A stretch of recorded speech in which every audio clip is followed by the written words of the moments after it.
Okay, it's just past 11. The date is 10/19/81, and the third stage of my plan is go.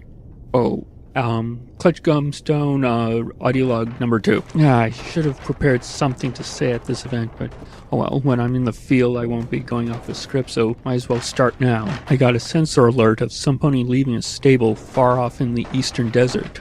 The place is so remote I don't even remember putting a sensor out there. I'm packing up anything I might need for desert travel while Grimfeathers is getting ready. He says it's going to take at least 2 days of hard flying to get out that far, so I'm going to be continuing this log once we make camp. Clutch Gumstone, audiolog 3. We finally stopped and made camp. Greybeak is currently sleeping like a griffin, I guess. He certainly can fly when properly motivated, and I guess finally being able to get out of the contract he had with me was motivation enough. Not that he has much to complain about. Over the past year I must have paid him enough caps for him to start his own clan. Although, I'm getting off topic. I shouldn't be talking about a griffin, I should be talking about the stable dweller. I haven't met her yet, and I've been thinking so much about what she might be like that I haven't been able to get to sleep. At least I certainly hope it's going to be her. Equestria hasn't been known for having very many strong stallion leaders. Only thing that I could dig up on a strong stallion leader was rumors about some Golden Blood character. But unless he has the ability to make ponies around him suddenly stupid, I think those rumors were exaggerated over time. Oh, other than being a mare, I certainly hope this stable dweller is a unicorn. With all the hardships and problems on the wasteland, being able to levitate a gun, or even a screwdriver, would definitely be an advantage over some earth pony. Another minor hope is that she'll be attractive, and not for any personal reasons. It's just that a beautiful face is more likely to inspire and compel other ponies to follow her cause. Well, either way, I'm going to find out tomorrow evening when I hopefully catch up with her.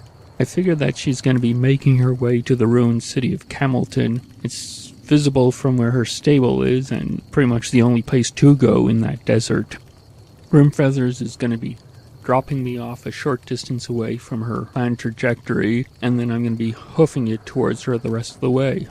I'm going to be wearing my trader disguise, so from her point of view, it's just going to look like a coincidental meeting with a traveling trader named Second Hoof. And no, I didn't come up with that name. It was a committee decision by the Twilight Society.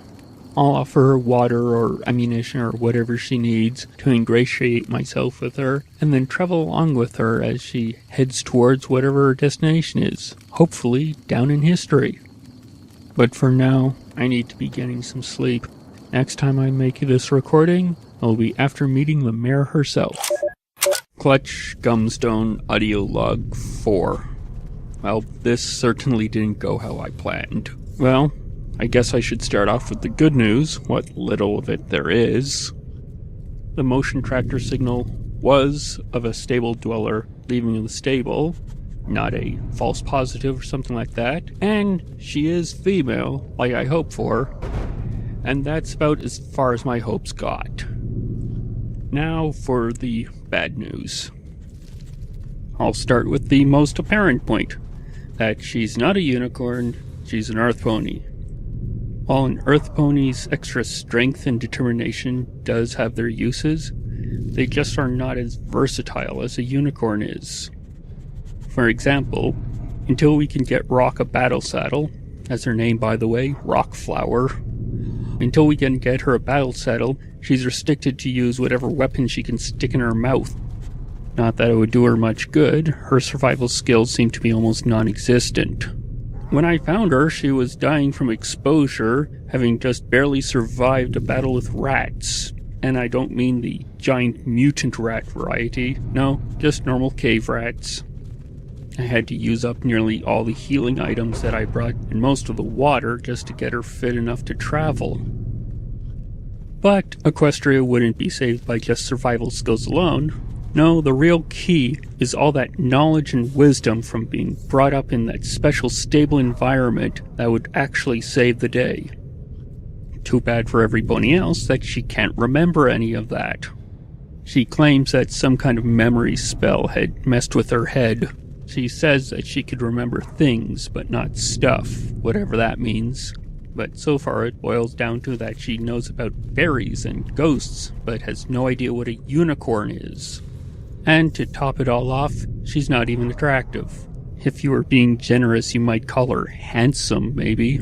Or, to be more blunt, if you trimmed off that puffy white mane of hers, she would just look like a yellow colt. Last but not least, there seems to have been some kind of traumatic experience in her past. So yeah, it looks like I really lucked out the first try.